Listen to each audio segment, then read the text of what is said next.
Hello YouTube family, कैसे हैं आप लोग। आई होप सब अच्छे होंगे। तो स्वागत करती हूँ स्टोरी में तो मेरे चैनल में। तो बहुत दिनों बाद मतलब अप्रोक्स 17-18 दिन बाद बहुत मुश्किल से हिम्मत जुटा पाई हूँ वीडियो ब्लॉग बनाने के लिए, क्योंकि वक्त का कुछ पता नहीं चलता कब क्या हो जाता है।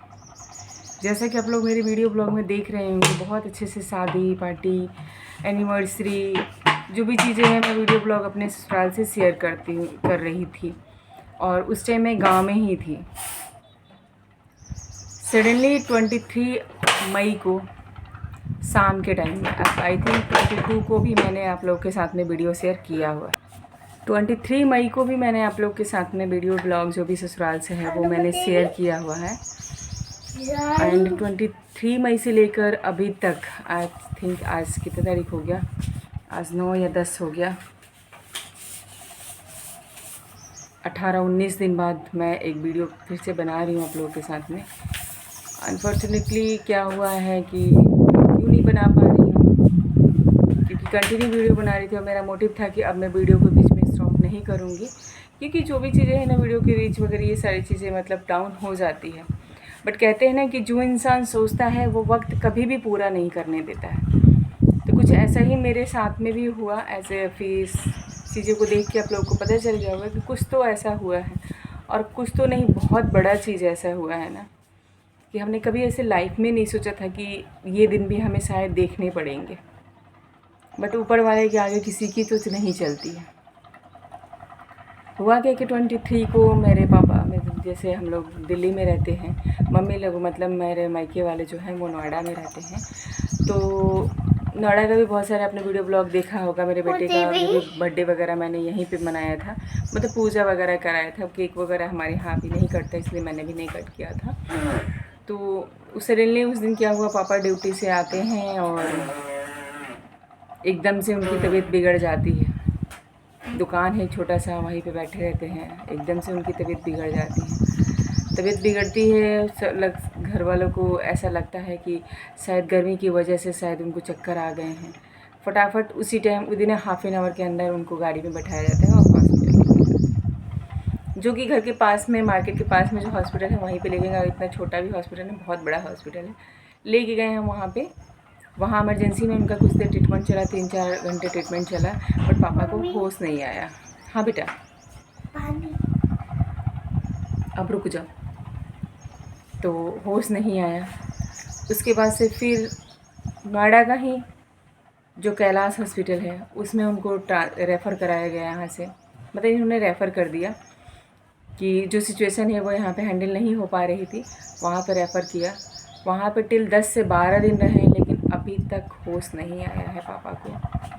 12 दिन रहे, होश नहीं आया।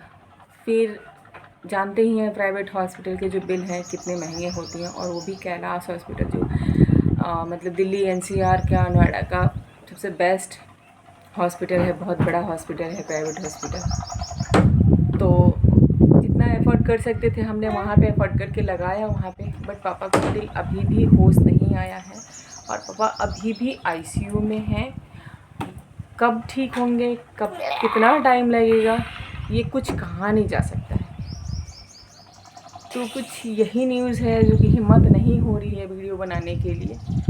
लेकिन अब धीरे धीरे चीज़ें ना इतना टफ होता जा रहा है, जॉब भी, ऑफिस भी, बच्चे भी, पापा की सेहत भी, कोई सुधार नहीं हो रही है। जैसे एट द फर्स्ट डे पड़े हुए थे अभी तक वैसे ही पड़े हुए हैं, कोई भी रिकवरी नहीं हो रहा, कुछ भी नहीं हो रहा है, बस आईसीयू में है, सांसें चल रही है। अंदर से एक इनर साउंड आता है कि हाँ मतलब ठीक हो जाएंगे। तो कुछ यही सिचुएशन है और वही चीज़ें हैं, यही चीज़ें हैं क्योंकि कुछ भी करने का मन नहीं करता, कुछ भी नहीं। मैं गांव में थी, सब लोग मतलब ये 23 को हुआ चीज़ें और 25 को मैं वहाँ से यहाँ आ गई बच्चे को लेकर, अपने देवर को लेकर, क्योंकि अकेले तो ट्रैवल करना बच्चे को लेकर मुश्किल होता है।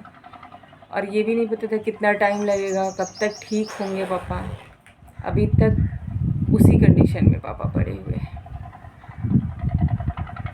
बस यही प्रार्थना करते हैं, आप लोगों से भी यही दुआ करते हैं कि आप लोग भी भगवान से प्रार्थना करिए कि मेरे पापा जल्दी से जल्दी ठीक हो जाए। क्योंकि भाई सब जो है ना वो बहुत छोटा छोटा है, मतलब हम मेरे से तो दोनों भाई छोटे ही हैं, तीनों भाई हैं जो तीनों भाई छोटे ही हैं। और वो बेचारे अब टूट रहे हैं धीरे धीरे।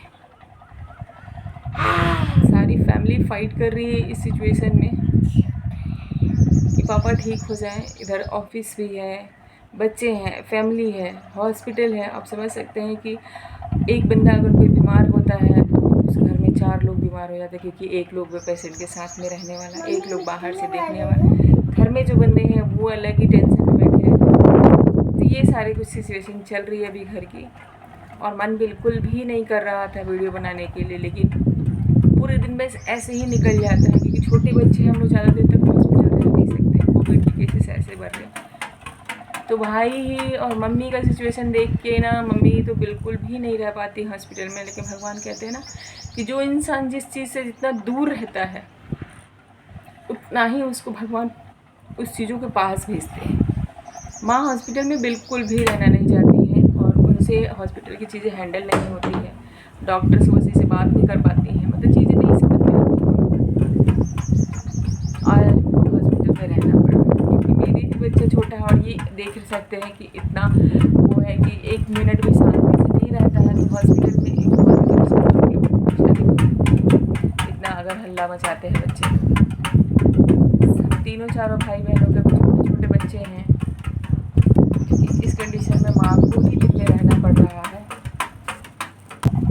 यही सिचुएशन है, यही चीज़ें हैं जो समझ में नहीं आ रहा कब तक चलेगा, कब पापा ठीक होंगे, कब होश में आएंगे, कुछ समझ में नहीं आ रहा। तो वीडियो में बने रहिएगा, जैसे भी जो चीज़ें होंगी मैं आप लोगों के साथ अपडेट करूँगी। और प्रे कीजिए कि पापा जल्दी से जल्दी ठीक हो जाए, क्योंकि पापा को भी ना घर बिल्कुल सुना सा लगता है, बिल्कुल ही सुना सा लगता है। जब भी हम लोग आते थे तो पापा बाहर कुर्सी लगा के बैठे रहते थे, इंतजार करते थे कि बच्चे आ। आज 19-20 दिन हो गया पापा की आवाज़ सुने हुए। मम्मी